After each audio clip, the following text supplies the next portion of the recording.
Hi, glad to have you again. Thank you.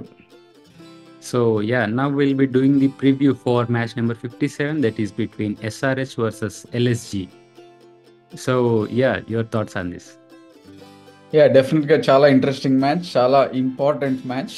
ఈ మ్యాచ్లో ఎవరైతే గెలుస్తారో వాళ్ళకు play of chances almost confirm అయినట్టే అవుతుంది.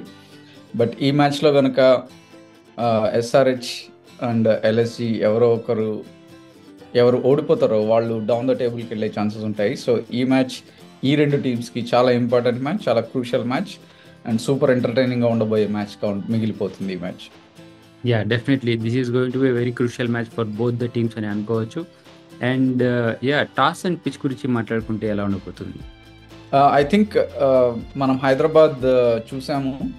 ఎవరైతే టాస్ విన్ అయ్యి బ్యాటింగ్ చేస్తారో వాళ్ళకి ఛాన్సెస్ ఎక్కువ ఉంటాయి. బట్ లాస్ట్ మ్యాచ్లో కొంచెం డిఫరెంట్గా జరిగింది, క్లోజ్ మ్యాచెస్ అయ్యాయి. కానీ హైదరాబాద్కి అడ్వాంటేజ్ ఏంటంటే బ్యాటింగ్ ఫస్ట్ చేయడం ద్వారా వాళ్ళు ప్రెషర్ని హ్యాండిల్ చేయగలుగుతున్నారు ఎఫెక్టివ్గా. సో సెకండ్ కనుక చేజింగ్కి వెళ్తే they are not doing really good. So toss అనేది చాలా ఇంపార్టెంట్ ఫ్యాక్టర్గా ఉండబోతుంది ఈ మ్యాచ్లో. అండ్ ఒకవేళ ఎల్ఎస్జి కనుక టాస్ గెలిస్తే డెఫినెట్గా వాళ్ళు బ్యాటింగ్ ఎంచుకునే ఛాన్సెస్ ఉంటాయి and SRH has to chase it down. So అది కనుక వాళ్ళు అబ్జర్వ్ చేసి ఆ పాయింట్ ఆఫ్ వ్యూలో వెళ్తే ఎల్ఎస్జికి అడ్వాంటేజ్గా ఉండబోతుంది. బట్ టాస్ అనేది చాలా క్రూషియల్ ఈ మ్యాచ్లో. సో ఎస్ఆర్హెచ్ కనుక గెలిస్తే they are going to batting first. Yes, definitely. And pitch కూడా మనం తీసుకుంటే గత కొన్ని మ్యాచెస్గా చూసాము, హై స్కోరింగ్ కూడా జరిగింది. అండ్ లాస్ట్ మ్యాచ్ కనుక తీసుకుంటే పర్టికులర్గా స్కోరింగ్ రేట్ చాలా తక్కువ అయింది. అండ్ పర్టికులర్గా ఎల్ఎస్సి గురించి కనుక మాట్లాడుకుంటే లాస్ట్ మ్యాచ్ వాళ్ళు ఓడిపోవడం జరిగింది, దట్టు లక్నోలో ఓడిపోవడం జరిగింది. అండ్ దాని ఇంపాక్ట్ ఈ మ్యాచ్లోకి ఉండే ఛాన్సెస్ ఉంటాయా? డెఫినెట్గా ఉంటుంది, అందులో డౌట్ లేదు. సో ఎల్ఎస్జికి ఏంటంటే వాళ్ళు ఇందాక మనం లాస్ట్ టైం మాట్లాడుకున్నట్టు వాళ్ళు heavily depend on Rahul and then Nicholas Pooran and Marcus Stoinis. So ఈ ముగ్గురు మీద చాలా డిపెండెన్సీ ఉంటుంది. సో ఈ ముగ్గురులో ఏ ఇద్దరు ఫెయిల్ అయినా కూడా they are going to lose the game. Even బౌలింగ్లో కూడా అంత స్ట్రెంగ్త్ అయితే ఉండట్లేదని అనిపిస్తుంది. మేబీ మయాంక్ లేకపోవడం అనేది ఒక డ్రాబ్యాక్ అవ్వచ్చు. So I think LSG has to come back strong. ఎందుకంటే లాస్ట్ మ్యాచ్ ఓడిపోయారు కాబట్టి ఈ మ్యాచ్లో వాళ్ళు కాన్ఫిడెన్స్ లెవెల్స్ కొంచెం తక్కువగా ఉంటాయి. ఈవెన్ ఎస్ఆర్హెచ్కి కూడా లాస్ట్ మ్యాచ్ ఓడిపోయారు కాబట్టి కాన్ఫిడెన్స్ లెవెల్స్ తక్కువ ఉంటాయి. సో ఓవరాల్గా చూస్తే ఇద్దరు ఆల్మోస్ట్ రెండు టీమ్స్ సేమ్ స్ట్రెంగ్స్ తోటి వెళ్తుంటాయి. బట్ ఎస్ఆర్హెచ్కి slightly advantage with their home advantage, అలాగే batting. Definitely. And at the same time conditions కనుక తీసుకుంటే ఇక్కడ వర్షం పడే అవకాశాలు కూడా ఉన్నాయి. సో అది మ్యాచ్ మీద ఎంత ఇంపాక్ట్ ఉండబోతుంది? డెఫినెట్గా ఉంటుంది, అందులో డౌట్ లేదు. రన్ రేట్ ప్లే చేసే అవకాశాలు ఉన్నాయి. ఇందులో భాగంగా ఎల్ఎస్జికి కొంచెం తక్కువ ఉంది రన్ రేట్. సో వర్షం పడి ఒకవేళ మ్యాచ్ కనుక రద్దు అయితే ఈక్వల్ పాయింట్స్ షేర్ చేసుకుంటారు కాబట్టి it's going to be difficult again. So 2 points బదులు 1 పాయింట్ వస్తుంది ఈచ్ టీమ్స్కి. So then that makes the equations even more complicate అని చెప్పొచ్చు. Definitely. And at the same time వర్షం పడి కనుక తక్కువ ఓవర్స్ కనుక మ్యాచ్ జరిగింది అనుకుంటే బ్యాటింగ్ ఫస్ట్ చేసే టీంకి కానీ లేదా బ్యాటింగ్ సెకండ్ చేసే టీంకి కానీ ఛాన్సెస్ ఎలా ఉండబోతున్నాయి? ఐ థింక్ ఒకవేళ వర్షం పడి రెడ్యూస్ అయితే మాత్రం సెకండ్ బ్యాటింగ్ చేయాలి. వాళ్ళకు మాత్రం ఛాన్సెస్ ఎక్కువ ఉంటాయి. Because they know what to చేస్, దే నో హౌ టు చేస్. ఆ టైం అనేది దొరుకుతుంది అనాలిసిస్ చేసుకోవడానికి. ఫస్ట్ బ్యాటింగ్ చేసే వాళ్ళకి అంత స్కోప్ ఉండదు అనమాట. డెఫినెట్లీ. ఇనిషియల్గా ఫాస్ట్ బౌలర్స్కి స్వింగ్ కూడా దొరికే ఛాన్సెస్ ఉంటాయి. అండ్ ఎంత స్కోర్ చేయాలి అనేది కూడా క్లారిటీ ఉండదు కాబట్టి సెకండ్ బ్యాటింగ్ చేయబోయే వాళ్ళకి డెఫినెట్లీ అడ్వాంటేజ్ ఉంటుంది అనుకోవచ్చు. అండ్ డక్వర్త్ లూయిస్ సిస్టమ్ కూడా వచ్చే ఛాన్సెస్ కూడా ఉంటాయి కాబట్టి second batting is always going to be easy for them అని అనుకోవచ్చు. సో ఎస్, దీని తర్వాత ఎస్ఆర్హెచ్ గురించి పర్టికులర్గా మాట్లాడుకుంటే లైనప్లో చేంజెస్ ఏమైనా ఉండబోవచ్చా? బికాజ్ లాస్ట్ గేమ్లో చూసాం మనం, వాళ్ళు ఓడిపోవడం చూసాము, మార్కో యాన్సన్ ఎఫెక్టివ్గా యూటిలైజ్ చేసుకోలేకపోవడము. And at the same time Mayank అగర్వాల్ని మళ్ళీ తీసుకొని రావడము, ఫెయిల్ అవ్వడం చూసాము. చేంజెస్ డెఫినెట్లీ ఎక్స్పెక్ట్ చేయొచ్చా ఈ మ్యాచ్లో? డెఫినెట్గా చేంజెస్ అయితే ఎక్స్పెక్ట్ చేయొచ్చు. Markram has to come back in the place of Marco Jansen and then Mayank Agarwal ప్లేస్లో సంబడి గుడ్ బౌలర్ని తీసుకోవడం. మనం అంటూ ఉన్నాము ఉమ్రాన్ మాలిక్కి అవకాశం ఇవ్వాలని. ఐ థింక్ ఈ మ్యాచ్లో డెఫినెట్గా వాళ్ళు ఇచ్చే ఛాన్సెస్ ఎక్కువ ఉంటాయి. సో రెండు చేంజెస్ అయితే definitely visible for SRH because Marco Jansen change అనేది వర్క్ అవ్వట్లేదు. డెఫినెట్లీ. చాలా రన్స్ ఇవ్వడం అండ్ కాస్త వికెట్స్ కూడా తీయలేకపోవడం అనేది కనిపించింది Yeah. మార్కో యాక్సన్ నుంచి. సో, డెఫినెట్‌లీ ఆ చేంజ్ అయితే చేస్తారు అని అనుకోవచ్చు. సో, ఈ మ్యాచ్‌లో గనుక ఎళ్తే ఎల్ఎస్‌జీలో పర్టిక్యులర్‌గా చేంజెస్ ఉండే అవకాశం ఉందా?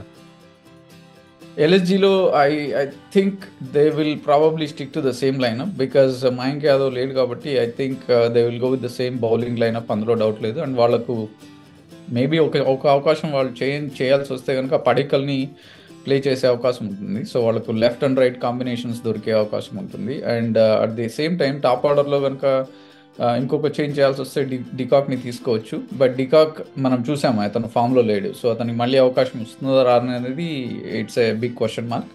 బట్ పడికల్ని అయితే ఆడించే అవకాశాలు ఎక్కువగా ఉన్నట్టున్నాయి. బికాజ్ ఈవెన్ దీపక్ కూడా తను ఒక మ్యాచ్ ఆడుతున్నాడు, ఒక మ్యాచ్ ఆడట్లేదు. సో కన్సిస్టెన్సీ లేదనమాట. సో డెఫినెట్గా ఐ థింక్ 1 or 2 చేంజెస్ డెఫినెట్గా ఎల్ఎస్సీలో అయితే చూస్తాం ఈరోజు మ్యాచ్లో. డికాక్ గనక అవైలబుల్‌లో ఉంటే డెఫినెట్‌లీ డికాక్‌ని పిక్ చేసుకోవాల్సిన అవసరం అయితే ఉంటుంది వాళ్ళకు. Because top of the order నుంచి రన్స్ అయితే డెఫినెట్‌లీ ఇంపార్టెంట్ కాబట్టి, అండ్ ఎక్స్‌పీరియన్స్ కూడా ఉంటుంది కాబట్టి డికాక్ నుంచి డెఫినెట్‌లీ ఆ చేంజ్ అయితే చేయాల్సిన అవసరం ఉంది ఎల్ఎస్‌జీకి. దట్ టూ ఇలాంటి క్రూషియల్ మ్యాచ్ కాబట్టి it is going to be very interesting with the changes they do. So దీని పరంగా తీసుకుంటే ఈ మ్యాచ్ చాలా టైట్‌గా ఉండబోతుందని ఎక్స్పెక్ట్ చేయొచ్చు. And at the same time key ప్లేయర్స్‌గా ఎవరు ఉండబోతున్నారు? I think SRH key players Abhishek has to come strong, and మనం చూసాం క్లాసన్ లాస్ట్ 2 మ్యాచెస్లో సరిగా ఆడలేదు. So Klaasen, Abhishek and Bhuvi are going to be 3 key players, and Travis Head ఎలాగూ ఆడతాడు. సో ఐ థింక్ ఈ నలుగురు చాలా ఇంపార్టెంట్ SRH పరంగా చూస్తే. ఇన్ టర్మ్స్ ఆఫ్ ఎల్ఎస్జీ డెఫినెట్గా KL Rahul, Marcus and Nicholas Pooran and Yash తన బౌలింగ్లో కొంచెం స్ట్రాంగ్గా అయ్యే అవకాశాలు ఉన్నాయి. సో ఈ నలుగురు ఎల్ఎస్జీకి చాలా ఇంపార్టెంట్.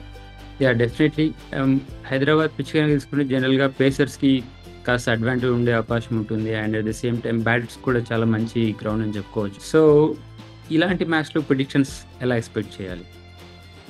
ఐ థింక్ చాలా డిఫికల్ట్గా ఉంటుంది ఈ మ్యాచ్. అండ్ డిఫరెంట్గా ఉంటుంది, ఇంట్రెస్టింగ్గా ఉంటుంది, ఎగ్జైటింగ్గా ఉంటుంది. అండ్ చాలా ఇంపార్టెంట్ మ్యాచ్ ఇది ఈ రెండు టీమ్స్కి.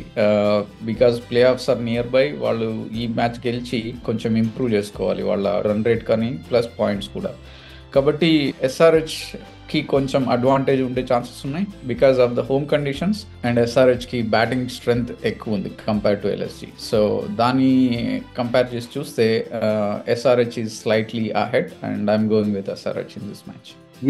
డెఫినెట్లీ ఫామ్ గురించి కనుక తీసుకుంటే ఎస్ఆర్హెచ్లో డెఫినెట్లీ కన్సర్న్స్ ఉన్నాయని అనుకోవచ్చు. టాప్ ఆఫ్ ద ఆర్డర్ నుంచి ఏవైతే పర్ఫార్మెన్స్ వస్తాయో ఆ పర్ఫార్మెన్సెస్ రావట్లేదు గత కొన్ని మ్యాచెస్గా. Travis Head, Abhishek Sharma and Klaasen కూడా ఫెయిల్ అవ్వడం చూసాము. బ్యాటింగ్ ఆర్డర్లో చేంజెస్ కూడా చేస్తూ ఉండడం చూసాము.